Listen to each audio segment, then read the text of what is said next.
In a sprawling field surrounded by snowy Himalayan peaks, dozens of Muslim women gather every month to stage a sit-in in Kashmir.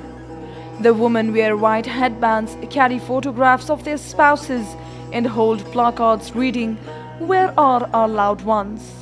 Often tears roll down their faces. They are Kashmir's half-widows, and they are demanding to know the whereabouts of their missing husbands. हम ये चाहते हैं कि ये जो लापता है इनका हमें कोई ना कोई पता चले।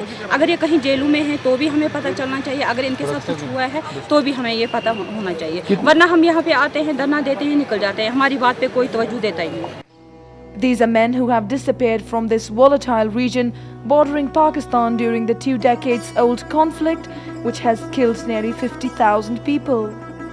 Rights activists say at least 10,000 people, almost all of them young men, have disappeared across Jammu and Kashmir state and accuse security forces of murdering, many of them in staged killings to earn cash rewards.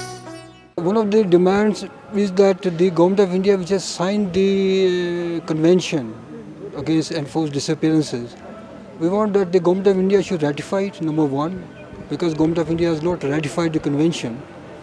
And second is that recently the report which has been released by the State Human Rights Commission, they have vindicated us, they have confirmed the report which we had published in 2008 and 2009. Among the missing are militants, foreign militants, civilians and Kashmiris who were working for security forces. Officials put the number of missing at between 1,000 and 3,000 and deny the accusations, saying the men crossed over into Pakistan to join militants based there who are fighting Indian rule in Kashmir. According to Islamic faith, these women, most of them from poor Muslim families, cannot remarry for at least 7 years after their husbands go missing. Activists estimate there are between 2,000 and 2,500 such women. Many of these women have been forced to leave their in-laws' homes and are not eligible for government compensation for widows, nor can they claim the husband's property without proof that their husbands are dead. Officials who did not want to be named said at least 450 half-widows have received the relief from the government. But psychiatrists add that it's not just a lack of rights that half-widows suffer, but also serious emotional trauma.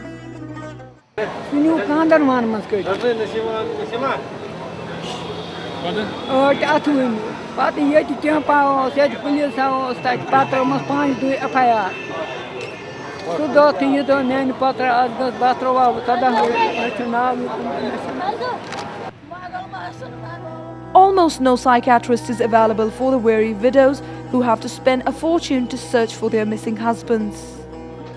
Fears have risen substantially in recent weeks. Jammu and Kashmir State Human Rights Commission recently said in its report that more than 2,000 corpses have been found buried in several unmarked graves in Kashmir.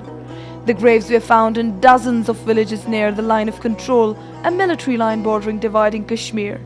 Government Rights Commission's disclosure have thrown a spotlight on thousands of people who human rights groups say have disappeared since a militancy broke out in the state over 2 decades ago.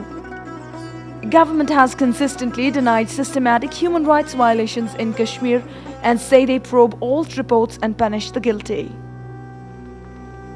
The Association of Parents of Disappeared Persons, or APDP, says many missing people may have ended up in these unmarked graves. Where are their loved ones?